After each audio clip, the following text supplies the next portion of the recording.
nakausap ko na si doktora. When you're pregnant, ano bang mangyayari ngayon? Walang pwedeng makaalam nito. Special. Nilinis naman ni Grace yung sugat ni Rafael dahil namamaga pa na dahilan na kumikirot ito kaya nagpabili na din siya ng antibiotic.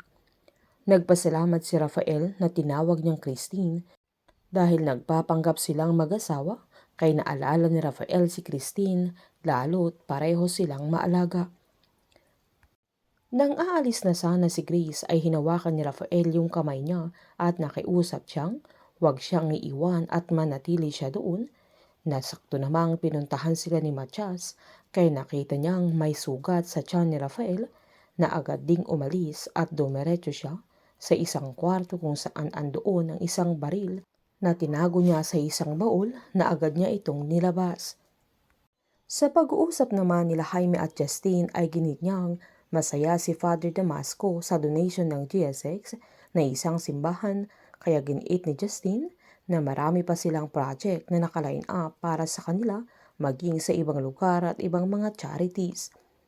Binati naman agad ni Jaime ang apo niya na good news ang mga bagay na yun, sabay pinagsabihan niyang ipagpatuloy niya na agad namang sinabi ng binata na ginagawa lang niya yung best niya, lalo na ang mga reaksyon ng mga tao sa social media na binabanatan ang pamilya nila, lalo na sa pinaggagawa ni Eleazar na talagang expert siya makipaglaro na agad namang sinabi ni Jaime na namanan niya sa kanya.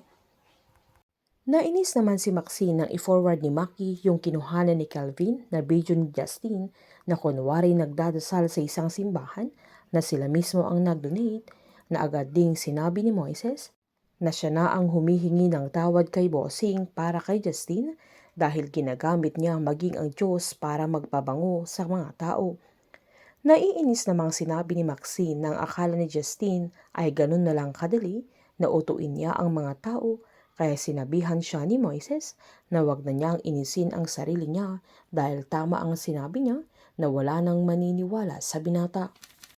Sinabihan naman siya ni Justine na buti na lang ay andoon si Calvin na siya ang nagiging mata at tenga nila sa GSX para malaman nila kung ano ang mga susunod ng plano nila Justine. Nang sakto namang tumawag si Maki kung saan magkasama silang kumakain ni Calvin na agad humingi ng tawad kay Moises na kung pwede lang sanang harap-harapan kaya biniro ni Maki na lumawas na siya papuntang Pilapil at sasaluhin niya ang trabaho niya sa cafe. Sinabihan naman ni Moises na hindi na kailangan, sabay nagpasalamat siya dahil kahit medyo nagkatampuhan sila at nagkabatripan ay niligtas pa rin niya ang buhay niya kaya masaya si Maki at Maxine na okay na ulit sila. Sabay sinabihan sila ni Moises na mag-iingat sila dahil magkikita-kita din ang mga ito kapag okay na ang lahat.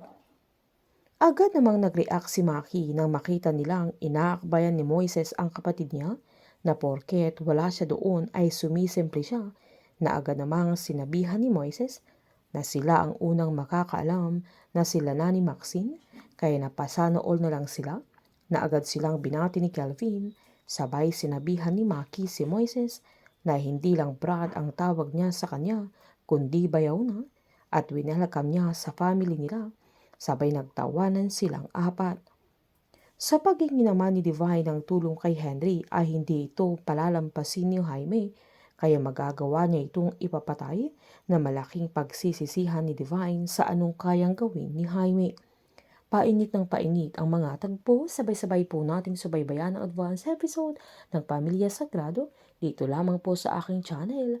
Patuloy lamang po manood at mag-subscribe para ma-update po kayo sa mga susunod na episode. Marami pong salamat.